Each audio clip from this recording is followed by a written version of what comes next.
I'm delighted to be with you. I appreciate your taking the time on this first Sunday of January to be together. And my goal in this class is to share some of the things that I've seen on travels to Palestine and to Turkey and Greece, which are a marvel, but I don't want to do the typical minister has been to the Holy Land, here's my picture of Bethlehem, here's my picture of the Wailing Wall. What I want to do is to think about the world that the first evangelists, the first apostles went out into to tell the story of Jesus. And what I found in my studies and in the travel is some amazing parallels to the world where you and I live. So that is my overall goal for these few weeks as we look at some of these places, including Pisidian Antioch, the very first place that Paul preached in this region, according to the Acts of the Apostles, Ephesus, Patmos, Corinth, stopping in a few places like Crete and Mycenae. Luke begins his gospel by saying, "Since many have undertaken to set down an orderly account of the events that have been fulfilled among us, just as they were handed on to us by those who were from the beginning eyewitnesses and servants of the word, I too decided, after investigating everything carefully from the very first, to write an orderly account for you, most excellent Theophilus." The Jews invented history, at least in the West. For the most part, the cultures around them believed in the circle of life because the circle of life was the most obvious explanation.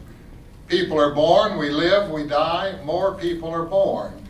The seasons come and they go. Winter, spring, summer, fall, winter, spring, summer, fall. The river rises and floods and we plant. The river recedes and we harvest. And we wait and we do it again. Life goes in a circle. But the Jews and then those followers of Jesus known as Christians told a different story. They told the story of one God who created all things, one God who had a purpose and a direction, and who was working out a plan that has a beginning, a middle, and an end, a goal. This God intervened in the life of Abraham and Sarah, of Moses and Pharaoh, of Isaiah, of King David. This story is sometimes told as a travel narrative, out of the valley of the Chaldeans and on to Egypt, out of Egypt and into the wilderness, out of the wilderness into the land of promise, the land of Canaan, exile into faraway Babylon, return from Babylon. We can put dates on most of these events. And as the story continues, Jesus is born in Bethlehem under Roman occupation in the first half of what we now call the first century.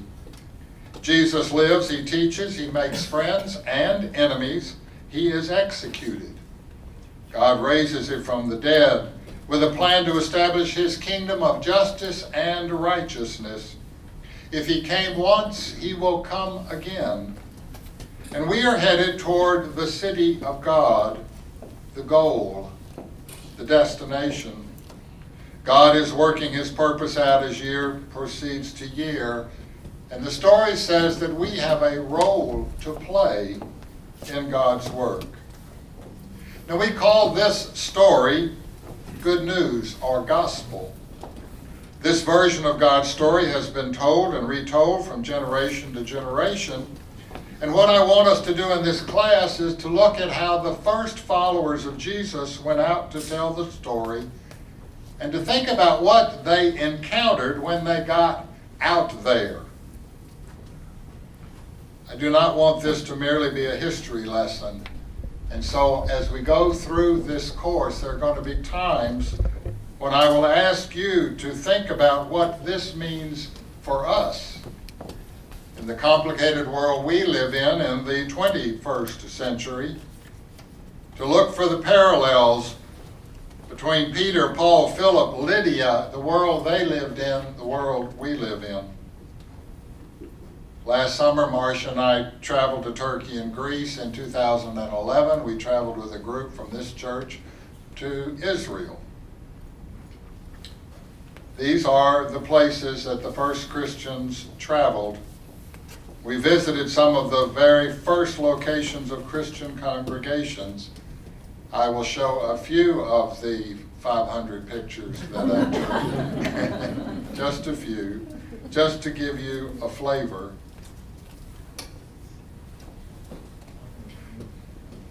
Background. Growing up in the Presbyterian Church, I was raised on the stories of the Bible like most of you. Sunday school teachers introduced me to Moses, who was placed in a basket to hide him from wicked Pharaoh, and David, who used a sling against Goliath, the Philistine. Jesus, born in Bethlehem. As a teenager, I learned that there were enemies out there. And we met a new level of people, including Pharisees and Romans. We learned a little bit about Paul, but not very much. But we knew that Paul went to somebody called the Gentiles. Gentile is a Jewish word for those people. There's us, and there's those people. We're the Jews, the people of Israel, and then there's everybody else. And so Paul goes out to everybody else. At some point, Rome became afraid of the Christians as they spread through the empire, and they were persecuted. But in the version I got as a teenager, the Christians won over time, and by the year 300, Rome had made the Christian religion legal.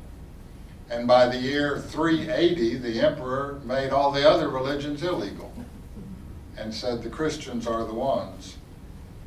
So we in the West have inherited that tradition and that culture and that story. And of course, the Europeans who came to these United States brought that gospel story with them and this history. Now the world has come to these United States, just as the beacon on the Statue of Liberty proclaims. And the world has brought with it its world religions to these United States. What we're going to see in this course are the variety of religious stories and religious figures that Paul and the first evangelists encountered when they went out to tell the story. When I got the story in Sunday school, it was sort of like the Gentiles didn't have anything to do, and they really didn't know very much, and Paul comes along and says, there is a God, and this God through Abraham, Isaac, and Jacob, and Jesus, and the Gentiles go, oh, well, that's news to us. And some of them become believers. The world is a lot more complicated than that in the ancient world, and as you know, it is a lot more complicated than that now in these United States. There are more Muslims in the United States than Presbyterians. In the year 1893, a World Congress of Religions was held in Chicago, and a variety of religious groups were represented from all over the world. In 1993, that same Congress was held 100 years later, and every one of those world religions was represented by local people from Chicago. So I think there is a lot for us to think about and to learn about how those first believers told their story of God's love in Jesus, because increasingly we live in the same world that they encountered.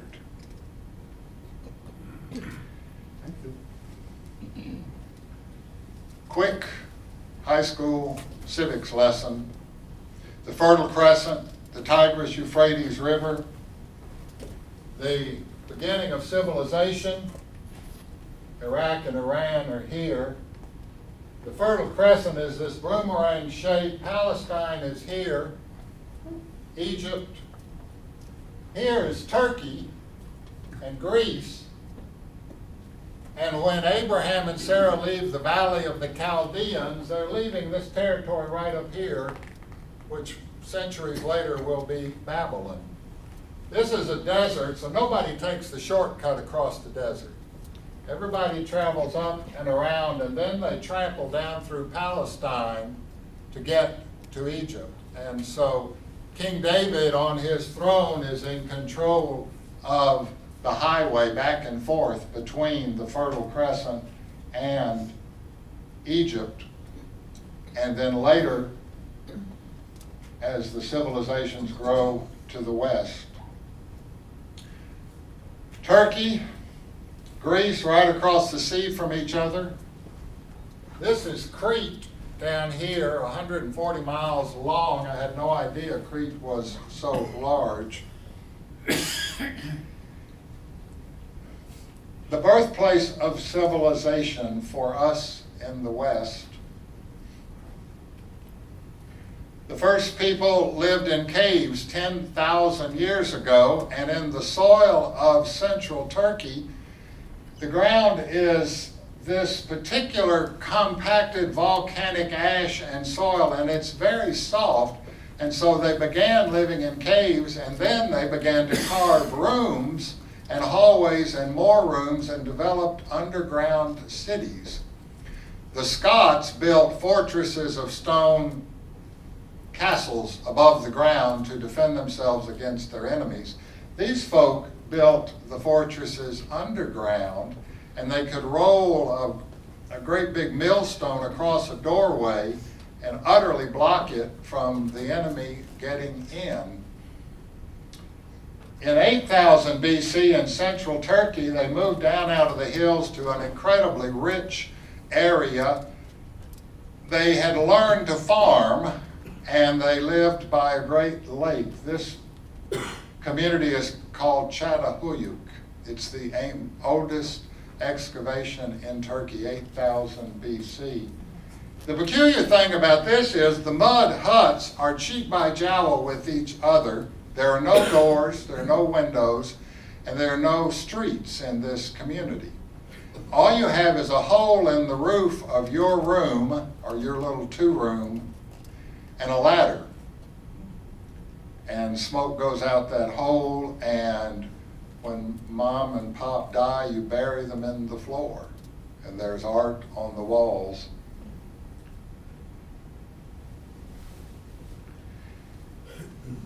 And writing is invented, civilization increases, and the Gilgamesh epic is the most ancient written story in the Western Hemisphere, some 2000 BC. King of Uruk, Gilgamesh, mourns the death of his friend Enkidu, and he declares, and this is a translation, "At the end of the world lives Utnapishtim, who is called the Faraway, the Ancient One. Him will I seek, whom the gods spared from the flood. They set him in a land far away at the mouth of the rivers of the earth, in the garden of the gods." Garden, flood. "To him they gave eternal life. Him will I seek because I am afraid of death. I will seek him and learn from him the secret of eternal life." Now the thing that fascinates me is that this is the most ancient piece of writing, epic writing we have. And the people want to know why we die and what can we hope for after death. The human question. What are we doing here? And what can we hope for? Abraham and Sarah are called out of the region where the Gilgamesh epic was written, and they began their journey to Palestine. Now, this is over at the Tigris-Euphrates and then up into the region of the Chaldeans, who then later became the Assyrians, who later became the Babylonians. You can't tell the players without a scorecard. Civilizations rise and fall, and they build on top of each other. Now there's several other important civilizations in the same Mediterranean region that make life fascinating. On Crete there is the palace of the Minoans, a civilization that prospered around 2000 BC to 1500 BC. The palace had 100 rooms and was moderately earthquake-proof. These are oak beams in between the stone, and the oak beams absorb the shock. The region is very prone to earthquakes. 100 rooms, they were built so that they would catch breezes in the summer and cool off and keep heat in the winter. There is indoor plumbing, and the worship of the bull is an important key piece of their religion and their sport. These are bull dancers. They didn't joust with the bull the way the matadors. They ran and leapt at the charging bull, landed on the back, and then somersaulted off. I don't know how you practice such a skill, so that maybe you start with cows and work your way up to the bulls. Now remember, when Moses goes out into the wilderness, they build a golden calf. The bull is a fertility symbol. It is a symbol of power. It is all through the Mediterranean region. These are horns of the bull there at the Minoan palace. In 1500 BC, Santorini blew up as a volcano. And it is assumed that the tidal wave destroyed the fleet of the Minoans, because the Minoans controlled the entire Mediterranean with their fleet. They were in charge. And after that, they disappear. They lose their prosperity. They lose their power, their position.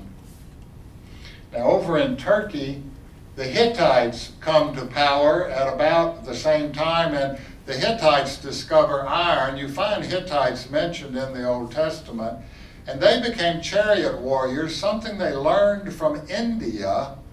And so they, in the arms race, they had the newest, fastest weapon, and they controlled all of Turkey, and they spread down into Palestine until the Sea Peoples came. The Sea Peoples were the Phoenicians, also called the Philistines.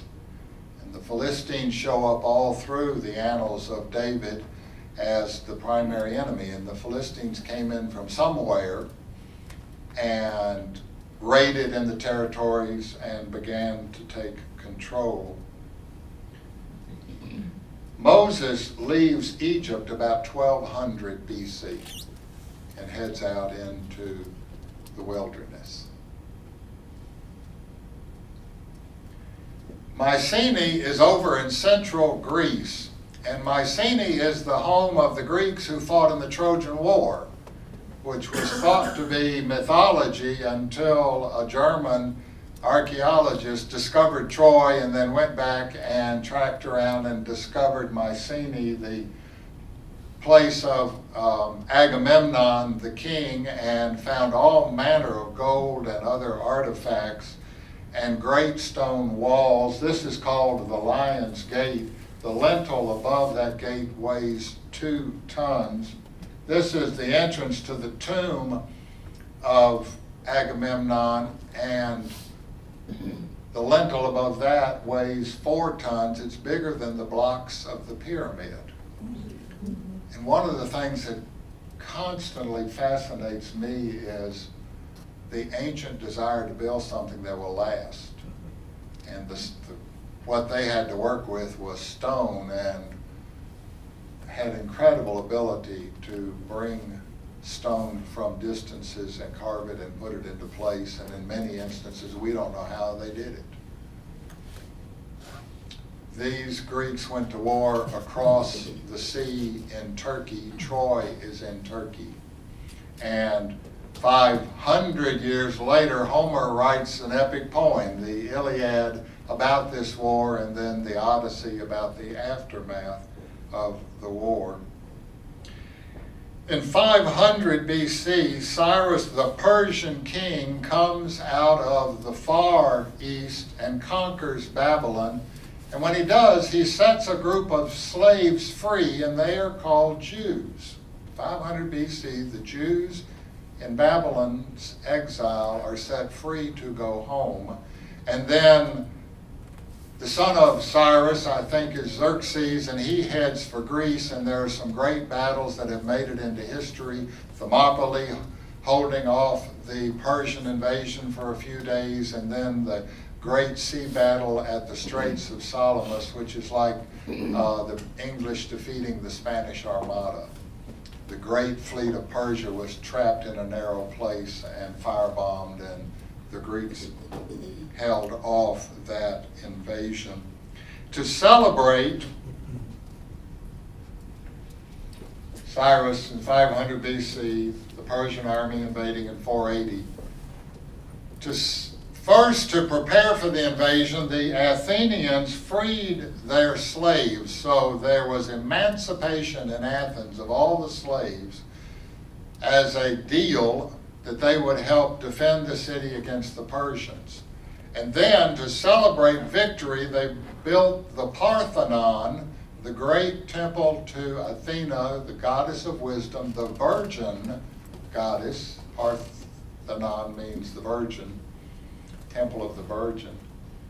And when a fellow named Paul stands on Mars Hill to preach, in the book of the Acts, he's standing down here speaking to citizens of the city, and over their shoulder he is looking at these monuments to the goddess of wisdom, these incredible temples that are 500 years old when Paul is standing there.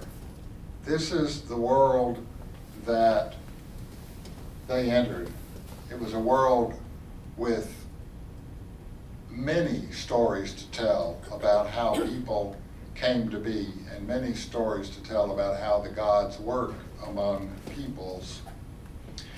In a book called One Jesus, Many Christs, the author spends several chapters talking about a fellow named Asclepius, and I had never come across this name at all.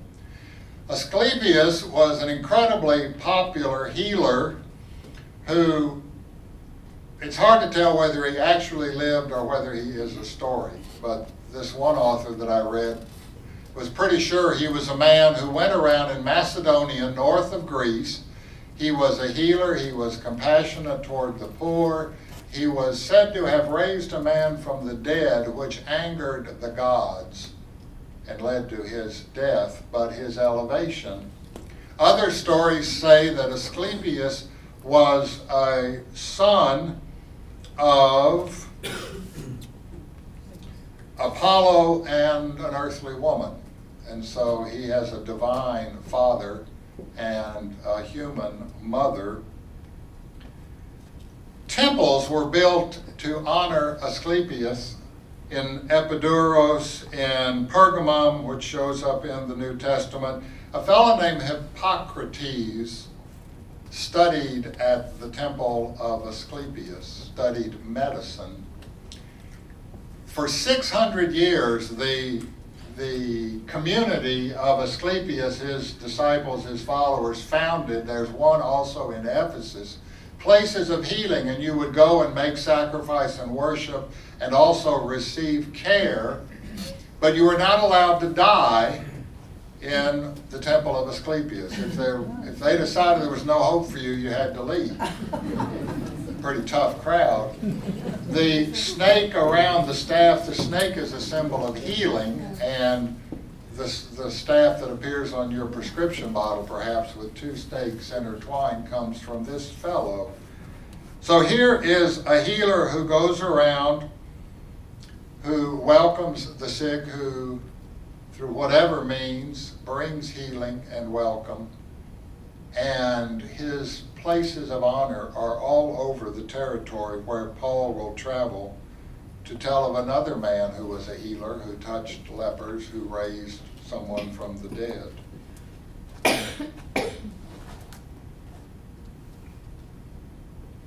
The point that I'm trying to make really obvious is the competition and the competing stories. In 330, Alexander, a Macedonian, known to us as Alexander the Great, comes out of Greece and conquers that Fertile Crescent all the way down to Egypt, and then he turns around and he heads for India. And he was an evangelist for Greek culture and Greek gods, literally an evangelist. He wanted to bring civilization with him wherever he went, and he deemed that civilization was Greek philosophy, Greek religion, Greek language. Because of Alexander, our New Testament was originally written in Greek. Paul wrote in Greek, though he grew up speaking some Greek and some Aramaic. Paul grew up in Turkey. He's from Tarsus. Because of Alexander, the New Testament is in Greek, and some of the early Jewish rebellions before the time of Christ were against the imposing of Greek religion in the city of Jerusalem. The Maccabean revolt is one of those, and for a brief period of time, the Jews are again in charge of Israel and Palestine. And then in 63, a new player on the block, a new big power comes also from the west, and that is Rome, and takes over most of what Alexander had conquered, and it becomes the eastern part of the Roman Empire, so that we meet in our New Testament a fellow named Julius Caesar and Pontius Pilate and a couple of others who are there by the power of Rome. In 50 AD, after his experience on the road to Damascus and a period of time out in the Arabian deserts, 3 years, Paul says, he comes back to Jerusalem, and then he begins preaching. And one of the first places he heads is home. He goes back to Turkey to begin telling the story of Jesus of Nazareth, Messiah, Son of God. John, the beloved disciple, is said to have moved to Ephesus on the coast of Turkey with Mary, the mother of Jesus. And so when you're at Ephesus, they say, that's Mary's house up there on the hill. We don't know, but it's certainly a very ancient tradition that the two of them completed their lives in that region.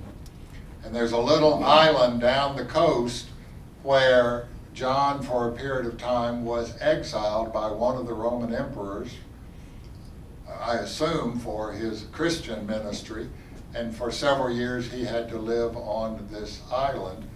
And when you visit the island, the local folks say, yeah, John lived down there and his secretary lived over there, and this is the cave where he wrote. And, I thought John's out on this island all by himself, and all he's got is a cave and, this, that.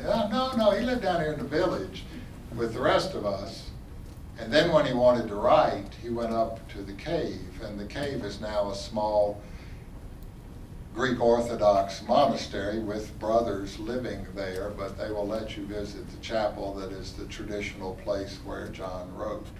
But they talk about John as though, he was here just a little while ago, and this is the name of his dog, while he was on the island. They really are very familiar with John.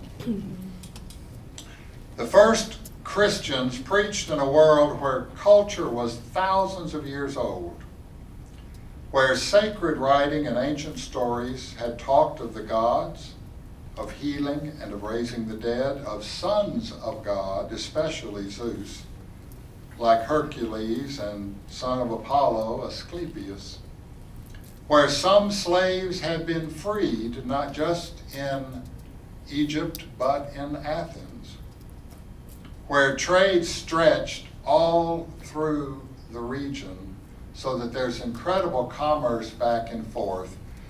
One of the things we learned about Corinth, I'd always heard in my Bible classes that Corinth was this important trade route. Well, it's the shortcut to Italy if you're on this side, and it's the shortcut to Istanbul if you're coming from the other direction. So the ivory trade from Africa comes up and goes through Corinth, and the spice trade from the Arabian Peninsula goes up and through Corinth, and then the Silk Road from India comes down and runs through Ephesus and goes across the sea to Corinth and heads west, and then all those things from Spain and Great Britain come east and pass through this region. The commerce, the exchange of stories and ideas and trade is amazing in this period. And it is into this world that Paul and John and Philip and Lydia and the other apostles entered to tell about Jesus of Nazareth.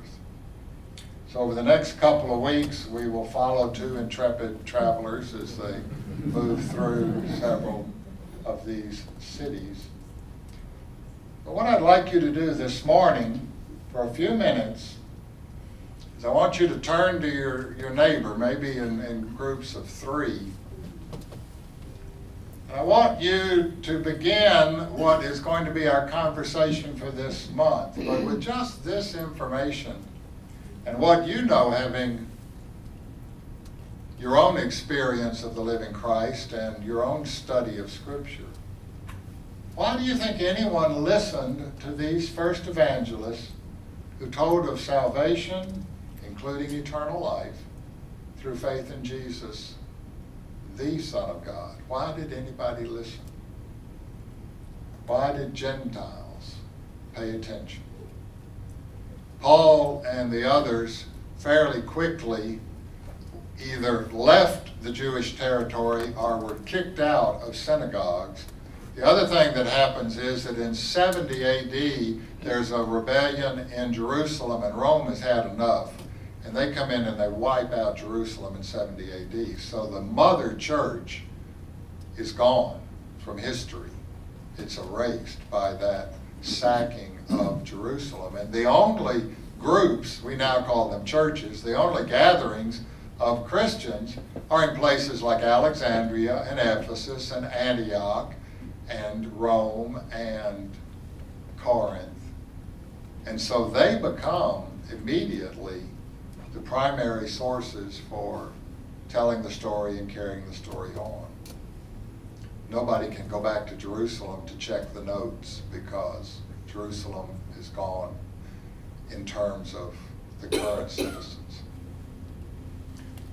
Are there questions before I turn you loose on each other? Questions you want to ask me?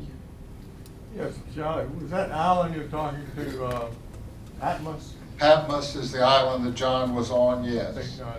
A very small, rocky, volcanic-looking place. When you visit Bethlehem, they show you that there are caves all through that region, and that the way most people lived was they started in the cave, literally, got married, and you put the sheep over in this corner of the cave, and you carve a feeding trough into the wall, and you carve some other things into this wall. And then when you become a little more prosperous, you go up and you build a little house on top, and this becomes the barn. And when Jesus is born in Bethlehem, the locals tell you he's born in one of these caves. And the grotto below the Church of the Nativity is one of these caves. Yes? Just something occurred to me when you were talking about Paul. Why was his name changed from Saul to Paul? I don't know. Okay. All right. He's taking a Greek name over a Jewish name. He's taking the Greek version of his name. So Carl and Charles are the same name. The English version is Charles. He's taking the Greek version of his name. Why? I'm not sure.